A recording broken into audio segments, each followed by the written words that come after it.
Jemaat yang dikasihi oleh Tuhan, mari kita berdoa. Allah, Bapa kami dalam Tuhan Yesus Kristus, kami naikkan syukur kepadamu ya Tuhan, karena di sepanjang perjalanan hidup kami, Engkau tidak pernah meninggalkan kami.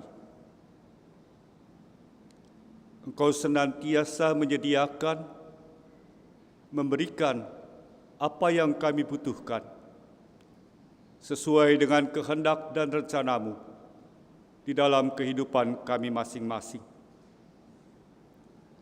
Hanya ampunilah kami ya Tuhan, ketika kami merasa bahwa apa yang ada pada kami, apa yang Tuhan berikan kepada kami rasakan tidak cukup. Kami mohon kepadamu ya Bapa, kiranya Roh Tuhan yang kudus senantiasa menerangi hati dan pikiran kami, agar Roh Tuhan yang kudus jugalah yang memimpin dan menyertai kami, bagaimana kami seharusnya hidup sebagai anak-anak yang Engkau kasihi. Saat ini Bapa, kami mohon kiranya Roh Tuhan yang kudus menerangi hati dan pikiran kami, ketika kami bersama-sama membaca, mendengarkan firman Tuhan, merenungkannya, supaya kami boleh mengerti. Tetapi tidak sekedar untuk mengerti, berikanlah kami kuasa Roh-Mu yang kudus ya Bapa, agar kami dapat melaksanakan, menjalankan apa yang firman Tuhan katakan. Terima kasih Bapa. Hamba mohon kekuatan dari Engkau untuk dapat menyampaikan firman-Mu. Dalam Yesus Tuhan dan Juru Selamat kami yang hidup, kami berdoa. Amin. Jemaat yang dikasihi oleh Tuhan Yesus Kristus, pembacaan Alkitab kita pada hari ini dari 1 Timotius 6 ayat 6 sampai dengan ayat yang ke-19 dengan tema keluarga yang penuh rasa cukup. Memang ibadah itu kalau disertai rasa cukup, memberi keuntungan yang besar. Sebab kita tidak membawa suatu apa ke dalam dunia, dan kita pun tidak membawa apa-apa keluar. Asal ada makanan dan pakaian, cukuplah.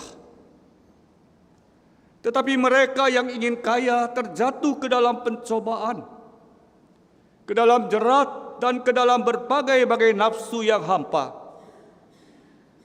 dan yang mencelakakan, yang menenggelamkan manusia ke dalam keruntuhan dan kebinasaan. Karena akar segala kejahatan adalah cinta uang. Sebab oleh memburu uanglah beberapa orang telah menyimpang dari iman dan menyiksa dirinya dengan berbagai-bagai duka.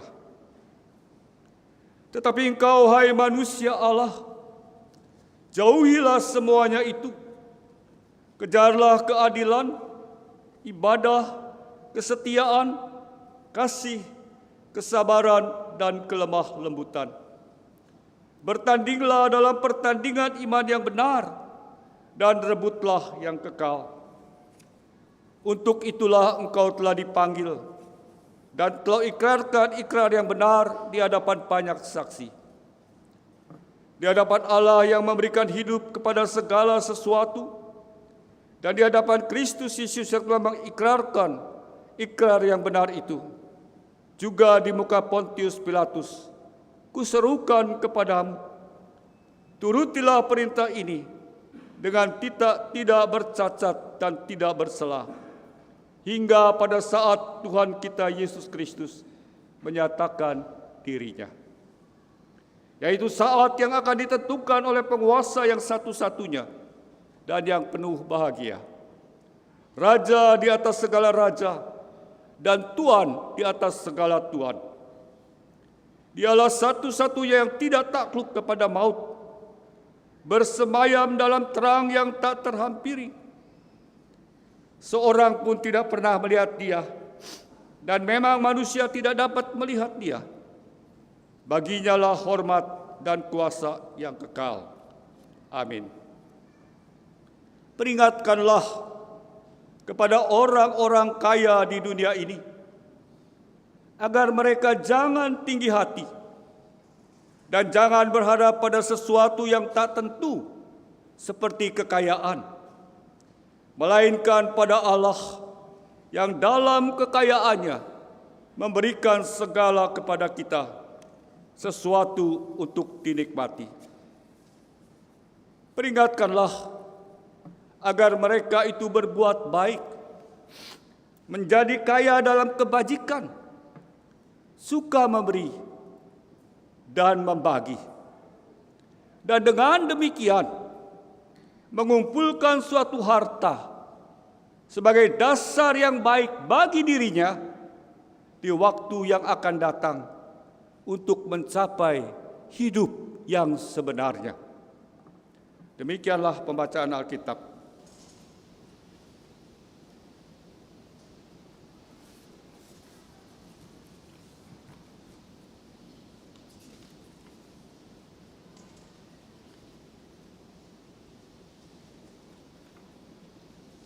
Berbahagialah setiap orang yang mendengarkan firman Allah dan yang memeliharanya. Firman-Mu Tuhan, pelita bagi kakiku dan terang bagi jalanku. Haleluya.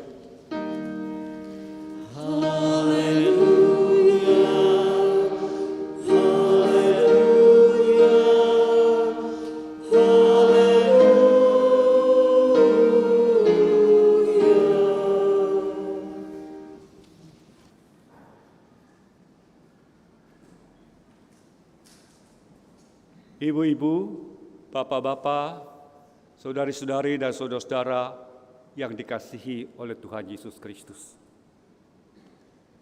Pertama-tama saya mengucap syukur kepada Tuhan karena saya masih boleh berdiri di sini.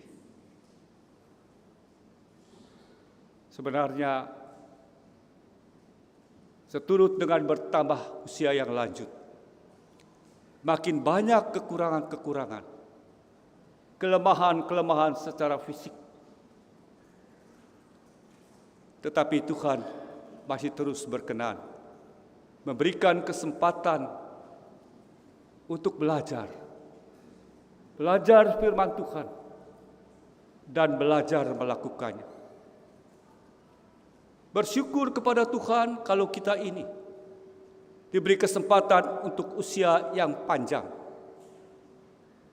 supaya kita bisa melihat segala kelemahan-kelemahan kita, kesalahan-kesalahan kita yang telah kita lakukan pada waktu yang masa lalu, dan mengakui dosa, bertobat, dan memperbarui hidup kita. Bersyukur dan bersukacitalah kalau kita diberikan usia yang cukup panjang untuk melihat anak, menantu, cucu-cucu berkembang. Dengan demikian kita melihat bagaimana Tuhan memenuhi janjinya bahwa aku tidak meninggalkan engkau, bahwa aku memelihara engkau, anak, cucu, dan semuanya. Yang kedua, saya mengucap syukur kepada majelis jemaat yang masih memberikan kesempatan untuk melayani firman Tuhan. Jadi saya harap tidak ada seorang anggota jemaat pun yang berpikir, ini majelis gak tahu diri ya, udah tua-tua masih disuruh khotbah. Majelis jemaat memberikan kesempatan, saya berterima kasih. Sekarang ini kita bersama-sama akan merenungkan firman Tuhan dari 1 Timotius 6 ayat 6 sampai 19 tadi. Ibu-ibu, bapak-bapak, saudara-saudari dan saudara-saudara yang dikasihi Tuhan Yesus Kristus. Pada waktu saya berada di Roma, Italia, berjalan bersama dengan seorang pendeta senior dari Taiwan. Ia bertanya kepada saya, "Berapakah honor yang kamu dapat di gerejamu di Indonesia?" Saya menjawab, Rp350.000. Itu pada tahun 1988. Yang pada tahun itu, mereka sudah mendapatkan kira-kira 5 juta sebulan. Yang saya dengar, tukang potong rambut saja di sana, di Swiss, itu gajinya atau honornya $2.500 Swiss franc, berarti kira-kira 2,5 juta. Lalu saya katakan, ketika dia bertanya, "Apakah kamu merasa cukup untuk memenuhi kebutuhan hidupmu dengan honor sebegitu?" Sambil tersenyum saya menjawab, "Saya berusaha untuk dapat mencukupkan diri dengan apa yang saya terima." Mungkin sekali ia merasa heran. Kok bisa ya orang hidup dengan honor segitu? Pada hari ini kita akan merenungkan firman Tuhan dari 1 Timotius 6 ayat 6 sampai 19 dengan tema keluarga yang penuh rasa cukup. Rasa cukup seperti apa? Keluarga yang penuh rasa cukup itu seperti apa? Atau bagaimana? Karena bukankah setiap orang dan setiap keluarga mempunyai rasa cukup yang berbeda-beda. Karena setiap orang dan setiap keluarga mempunyai kebutuhan-kebutuhan yang berbeda-beda. Dan sikap terhadap kebutuhan-kebutuhan itu sangat berbeda-beda. Paulus memberikan nasihat kepada Timotius, seorang rohaniwan yang masih muda, paling tidak mengenai 3 hal yang berkaitan dengan tema kita, keluarga yang penuh rasa cukup. Pertama, Paulus menasihatkan Timotius untuk anggota jemaat, supaya mereka hidup dengan rasa cukup. Saya tidak tahu berapa banyak di antara ibu-ibu, bapak-bapak, saudara-saudari dan saudara-saudara yang selalu merasa berkekurangan, yang selalu merasa tidak cukup, yang selalu merasa Tuhan tidak memberkati sebagaimana yang saya inginkan.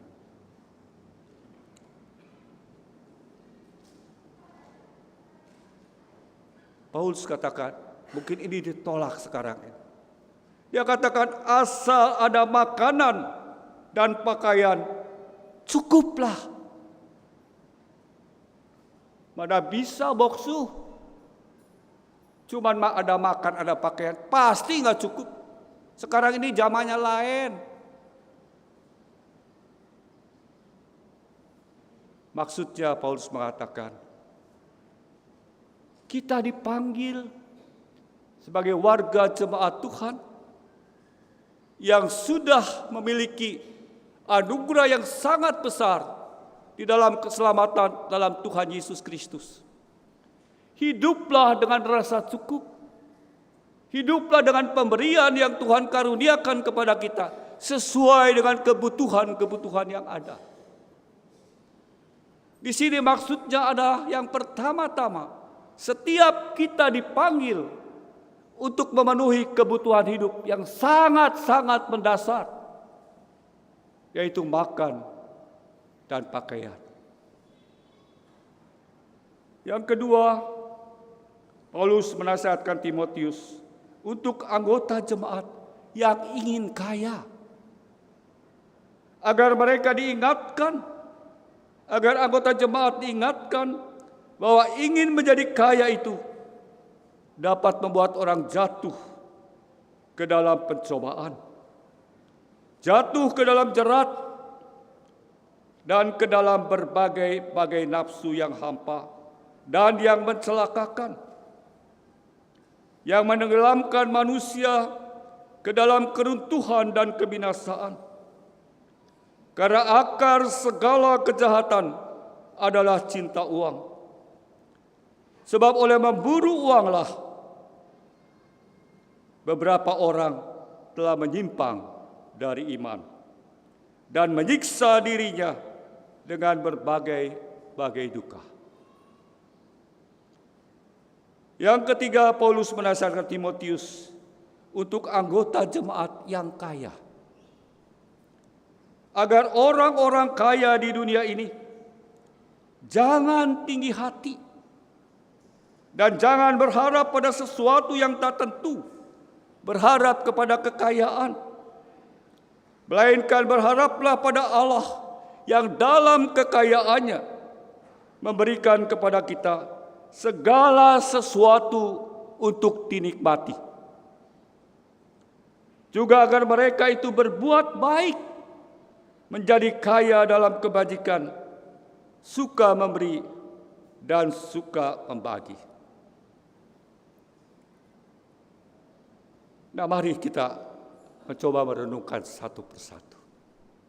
Mudah-mudahan tidak terlalu panjang. Tadi saya dengarkan istri saya khotbah kira-kira 30 menit. Pasti ini lebih dari 30 menit. Dan mudah-mudahan ibu-ibu, bapak-bapak, saudara-saudari dan saudara-saudara tidak bosan. Yang pertama adalah Paulus menasihatkan Timotius agar ia menasihatkan jemaatnya untuk hidup dengan rasa syukur. Nah, sebenarnya kata-kata cukup dalam bahasa aslinya adalah autarkia, yang berarti merasa cukup, merasa penuh, secara penuh dan menyeluruh. Cukup dalam pemikiran, kebebasan secara penuh, tidak dipengaruhi oleh hal-hal di luar dirinya, dan yang membawa atau memberikan kebahagiaan dalam dirinya. Coba bayangkan, kalau Anda tidak pernah merasa cukup, apa Anda menikmati kebahagiaan? Yang ada keluh kesah, hidup kok gak cukup-cukup ya. Dan kita sebenarnya ketika bicara soal Tuhan tidak memberikan kecukupan kepada kita, secara sadar atau tidak sadar, kita sedang mengabaikan karunia Tuhan, pemberian Tuhan di dalam kehidupan kita.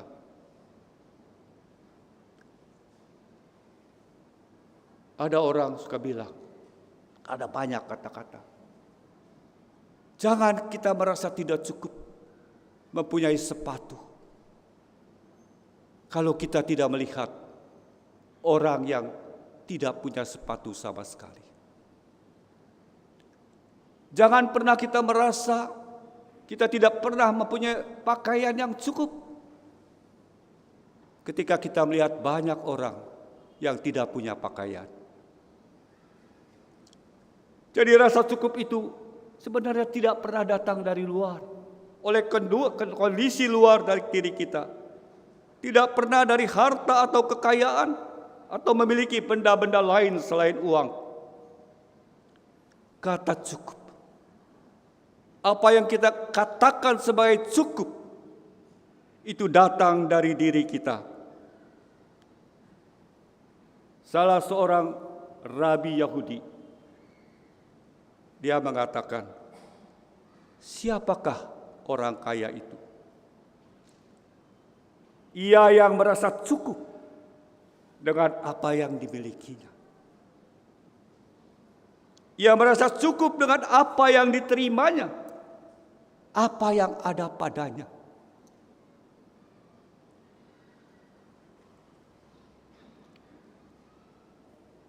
Istri saya tadi pagi menggunakan ilustrasi.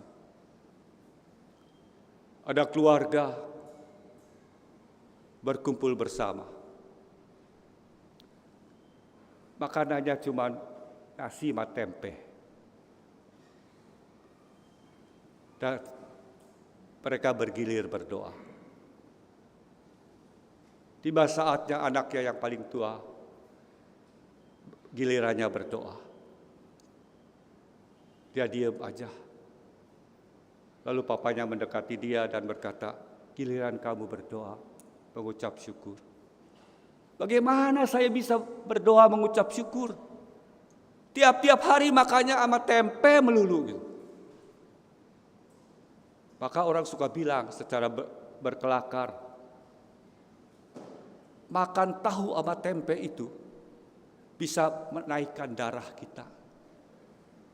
Masa tiap-tiap hari makan tahu sama tempe doang gitu. Tapi ayahnya berkata, bersyukurlah karena kita masih bisa makan nasi dan tempe. Saya suka bilang kalau kita berdoa, bersyukur kepada Tuhan.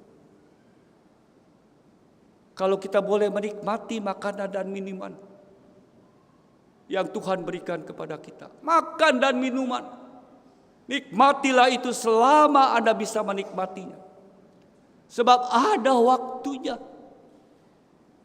Dulu ada yang cerita, saya tuh waktu muda pengen makan ini, itu dan sebagainya. Tapi saya gak bisa. Sebab saya gak punya uang.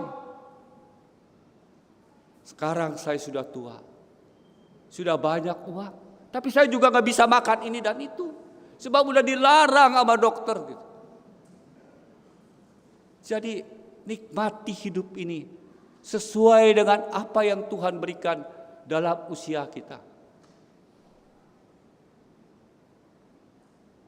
Saya sering sakit-sakitan. Tapi saya selalu katakan bahwa memang usia kita akan banyak mengalami hal-hal yang tidak menyenangkan secara jasmani. Tapi mari kita menghidupinya sekian puluh tahun. Tuhan tetap memelihara menyertai kita. Masakan hanya segini kelemahan-kelemahan yang kita alami. Kita lalu melupakan semua itu. Lalu kenapa? Kenapa orang menginginkan supaya bisa menjadi kaya? Nasihat Paulus yang kedua adalah memberi nasihatkan kepada anggota jemaat yang ingin kaya.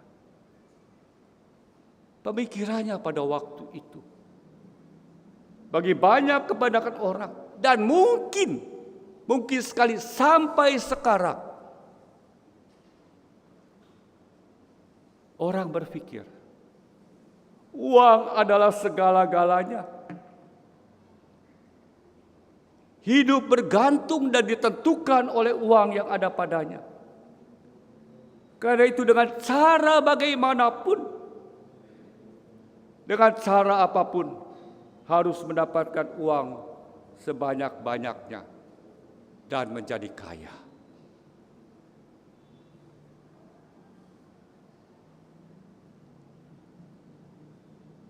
Keinginan untuk menjadi kaya itu dan tidak merasa cukup seringkali karena dipicu oleh membandingkan diri dengan orang-orang lain. Orang lain kok punya itu, kenapa saya tidak punya itu? Saya juga pengen punya seperti itu. Sehingga kita tidak bisa menerima apa yang kita punyai sekarang ini.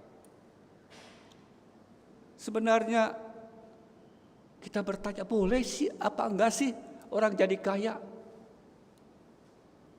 Saya katakan, berusahalah jadi kaya. Berusahalah jadi orang-orang yang punya banyak uang. Sebab itu tidak salah. Yang salah adalah ketika kita ingin mencapai keinginan kita itu dengan cara-cara di luar kehendak Tuhan. Jangan sampai keinginan kita itu, apapun keinginan kita, supaya terlaksanakan melakukan apapun yang kita bisa lakukan, walaupun itu menyimpang dari iman. Yang disoroti oleh Paulus untuk dinasihatkan kepada Timotius bukan masalah uang dan kaya, bukan itu, melainkan sebuah sikap ingin kaya dan cinta uang. Itu yang disoroti, yang menyebabkan hilangnya prinsip dasar hidup yang disertai dengan rasa cukup. Sebenarnya kata yang ahli bilang bahwa ibadah itu menguntungkan kalau disertai. Sebenarnya katanya dalam terjemahan dan bahasa aslinya, bukan kalau. Ibadah itu merupakan rasa cukup dan keberuntungan sambil merasa cukup. Merupakan keberuntungan. Keberuntungan bukan soal hal-hal materi saja, tapi dalam banyak hal hidup kita ini berkaitan dengan macam-macam pergumulan dalam persoalan. Hidup yang merupakan ibadah kepada Tuhan. Hidup yang merupakan pengabdian kepada Tuhan.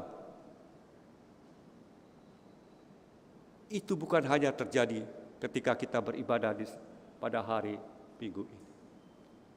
Banyak para pendeta pengkhotbah mengatakan, mari jemaat yang dikasihi Tuhan, atau mari umat yang dikasihi Tuhan, kita meninggalkan ibadah kita hari ini dengan rasa syukur kepada Tuhan untuk melanjutkan ibadah kita dalam kehidupan kita sehari-hari. Nah, pertanyaan besar buat kita, apakah kita melihat bahwa kehidupan sehari-hari yang kita jalani merupakan suatu ibadah kepada Tuhan? Ibadah kepada Tuhan tidak lain hidup berkenan kepada Tuhan.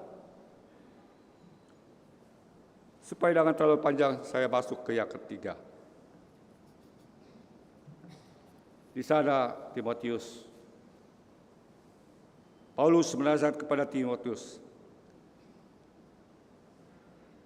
agar orang-orang kaya, kepada orang-orang kaya, agar tidak tinggi hati, agar tidak sombong.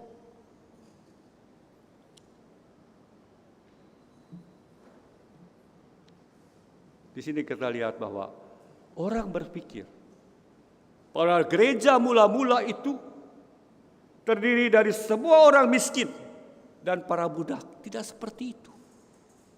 Banyak orang-orang yang percaya pada waktu itu adalah orang-orang yang kaya.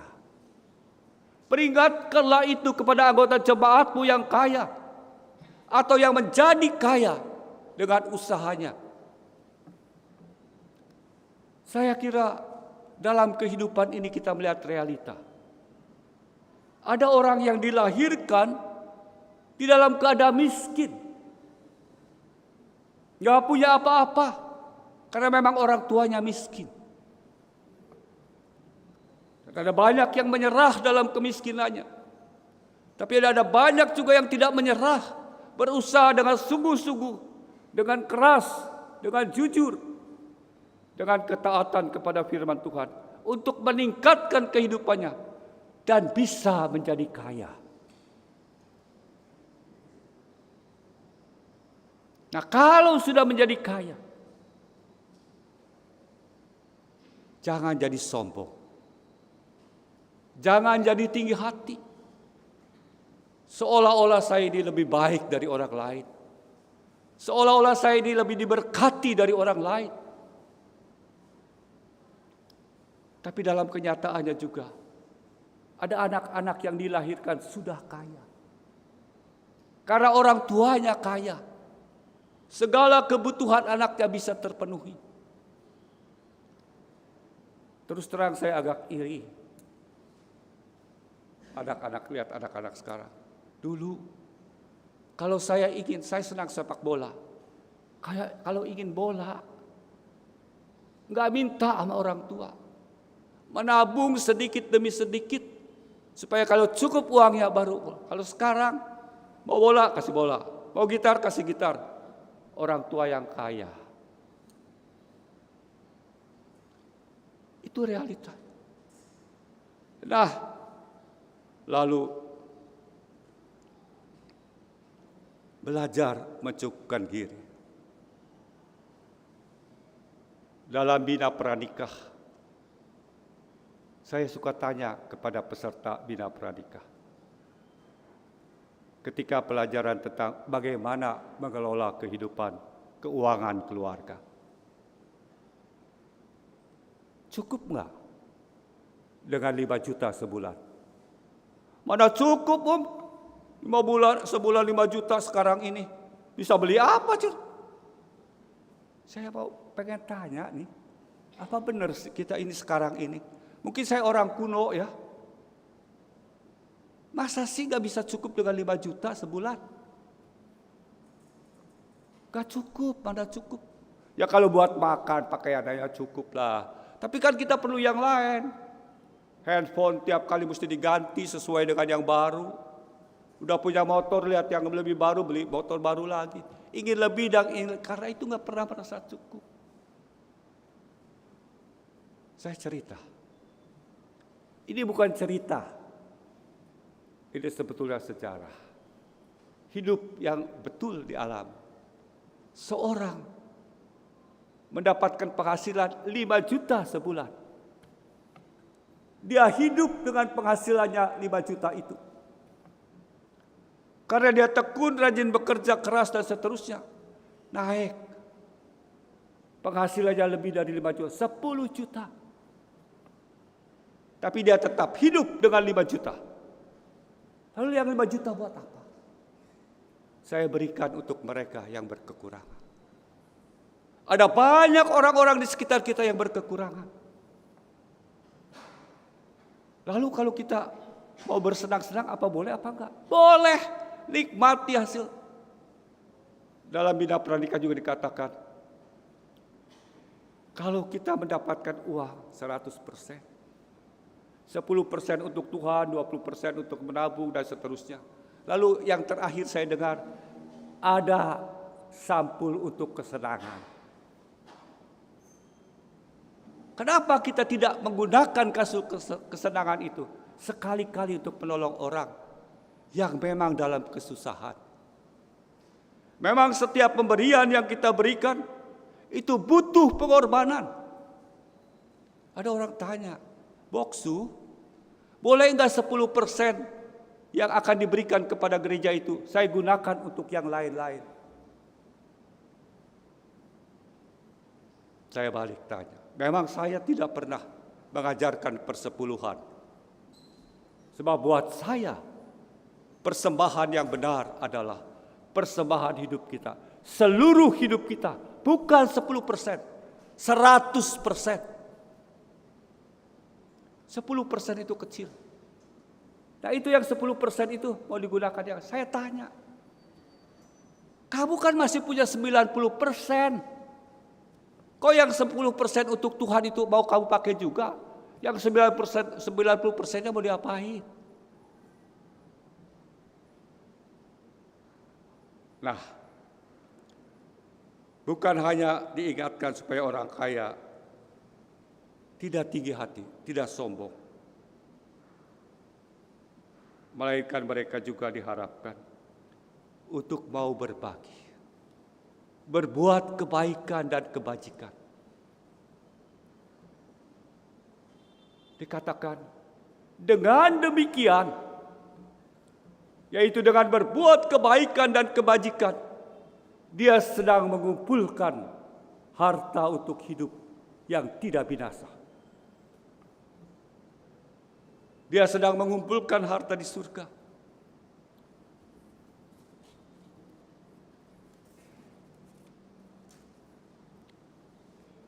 Ada cerita yang terkenal dari seorang rabi atau guru orang Yahudi. Ada seorang yang disebut Barnabas yang mewarisi banyak sekali harta warisan dari orang tuanya. Ketika kelaparan melanda, dia berikan semua hartanya untuk orang-orang miskin yang berkekurangan. Kakak, adik, dan saudara-saudara datang. Dia mengatakan, apa yang kamu lakukan? Orang tua memberikan warisan yang begitu banyak. Bukan hanya orang tuamu, warisan itu diberikan dari kakek nenekmu.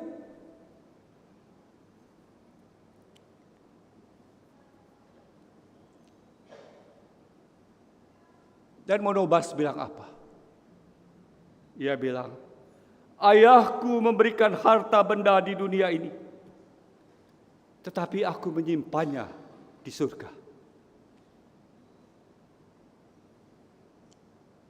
Ayahku memberikan harta benda sebagai mamon, berhala, yang kepadanya seringkali kita mengandalkan diri seolah-olah tidak bisa hidup tanpa harta benda itu. Tetapi aku meletakkannya pada jiwa-jiwa yang membutuhkan.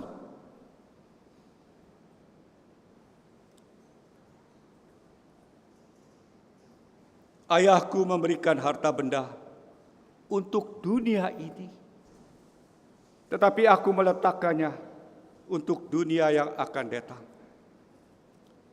Nah, ibu-ibu, bapak-bapak, saudara-saudari, dan saudara-saudara yang dikasihi Tuhan Yesus Kristus, mari kita lihat. Mari kita belajar hidup. Paulus bilang, aku belajar mencukupkan diri dari segala keadaan. Aku berkata bukan karena aku berkekurangan. Aku merasakan hidup berkelimpahan. Aku merasakan hidup berkekurangan. Tapi aku belajar hidup, merasakan cukup dalam segala keadaan. Dan itu kita hanya bisa mengatakan cukup kalau kita bergantung sepenuhnya dan seluruhnya kepada Tuhan. Kalau kita benar-benar menghayati bahwa hidup kita adalah milik Tuhan dan kita berada dalam pemeliharaan Tuhan. Benar. Kita harus mempersiapkan diri. Tidak berfoya-foya pada waktu muda. Menabung untuk usia tua kita. Karena di Indonesia tidak ada tunjangan masa depan. Kalau dia habiskan uangnya pada waktu muda, masa tuanya pasti sengsara. Karena nggak punya uang untuk itu. Lalu yang disalahkan siapa? Gereja kok nggak memperhatikan saya? Dia nggak melihat bagaimana hidupnya dulu di waktu muda. Sekarang kalau udah begitu, cari kambing hitam. Nah, saya bicara terakhir adalah saya mengatakan bahwa jemaat gereja Kristus itu bukan jemaat yang kaya. Tanya Saudara Effendi, tanya yang ada. Miskin.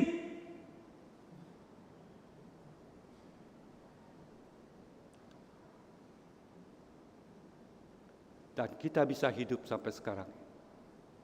Itu karena anugerah Tuhan. Dulu saya suka berkata sama majelis jemaat, Bapak Ibu majelis jemaat, Kalau memang persembahan jemaat kecil, nggak apa-apa kok saya dikasih honor kecil. Saya belajar mencukupkan diri. Istri saya luar biasa, dia ngitungin tiap hari. Cengek, cabai segala macam dihitungin. Dan saya periksa mana yang kira-kira masih bisa dilewat-lewatkan untuk mencukupkan. Belajar mencukupkan diri dalam segala keadaan. Itu nggak datang tiba-tiba. Dia harus dilatih dan dibiasakan. Supaya kita tidak pernah memalukan Tuhan, tetapi selalu mempermuliakan Tuhan. Tuhan memberikan banyak berkat-Nya. Asalkan kita mempergunakannya dengan baik. Dengan tujuan supaya melalui persembahan-persembahan yang diberikan oleh warga jemaat, itu mendatangkan kemuliaan bagi Tuhan. Membesarkan dan melebarkan kerajaan Tuhan. Jangan takut kekurangan. Kalau betul itu adalah untuk pekerjaan Tuhan. Tapi jangan lalu kita berfoya-foya dengan apa yang ada, yang tidak perlu kita lakukan. Untuk anggota keluarga, ibu-ibu, bapak-bapak, saudara-saudari dan saudara-saudari dikasih Tuhan. Tugas utama kita. Boleh kita bicara soal misi kemana-mana dengan segala biaya yang besar. Tapi tugas utama kita adalah bagaimana kita mencukupkan kehidupan anggota-anggota keluarga. Supaya keluarga hidup dengan penuh rasa cukup. Dulu anggota-anggota diakonia, itu kalau mau ditolong gereja, saya bilang, tunggu. Gereja tidak pernah boleh mengambil alih tugas dan tanggung jawab keluarga. Tanya dulu siapa orang tuanya. Tanya dulu siapa anak-anaknya. Kita ingatkan mereka bahwa di dalam anggota keluarga kita bertanggung jawab untuk menghidupi keluarga kita masing-masing. Kalau kita mendapat banyak kelebihan, jangan berpikir kita bisa menghabiskan itu dengan berfoya-foya dan senang-senang. Boleh, saudara mau pergi ke luar negeri silahkan, mau makan minum yang enak silahkan. Tapi jangan lupa, ketika anggota keluarga kita tidak makan, tidak dapat memenuhi kebutuhan dasar yang sebenarnya, itu tanggung jawab kita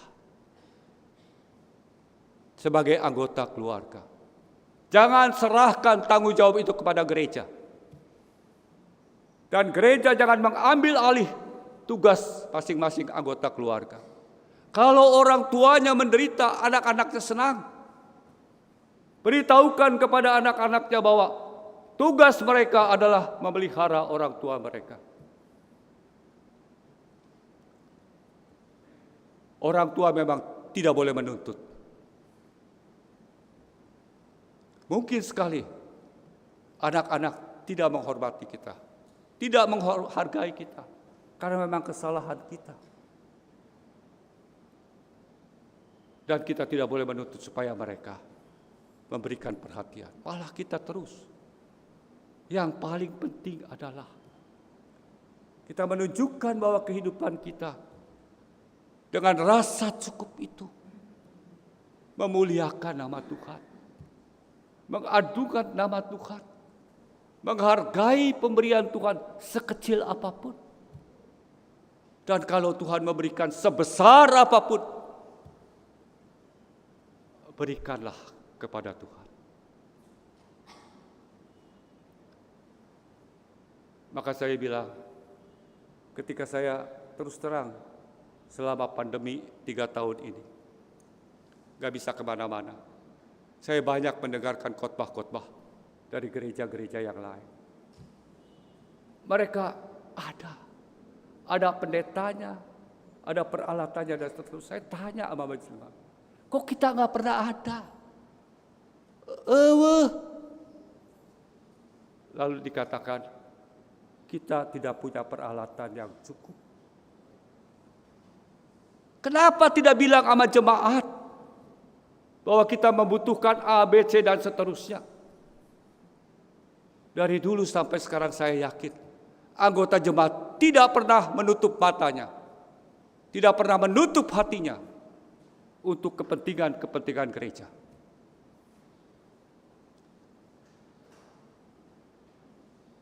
Ketika saya melihat para lansia beribadah, ada yang dijemputin satu-satu.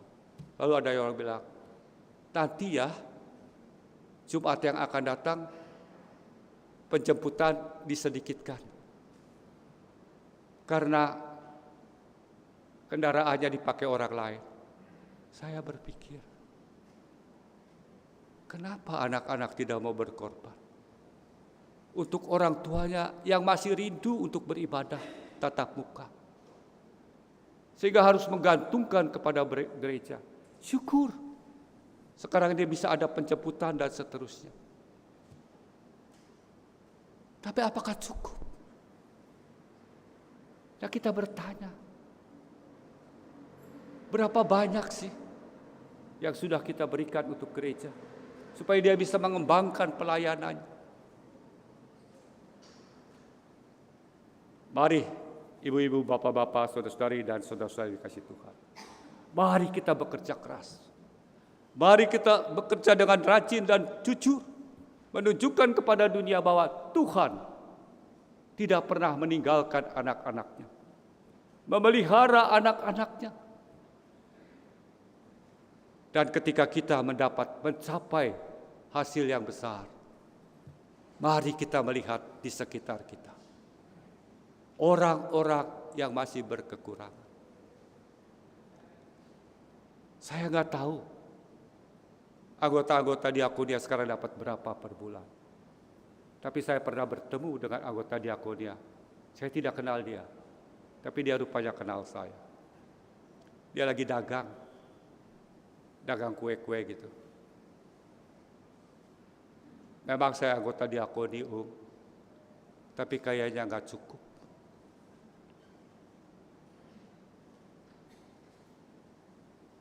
Mari kita belajar untuk lebih menyempitkan pinggang kita, membahagiakan orang-orang lain.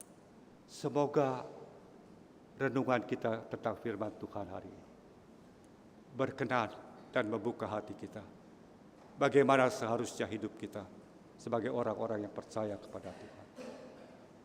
Tuhan memberkati ibu-ibu, saudara-saudara, bapak-bapak, saudara-saudari.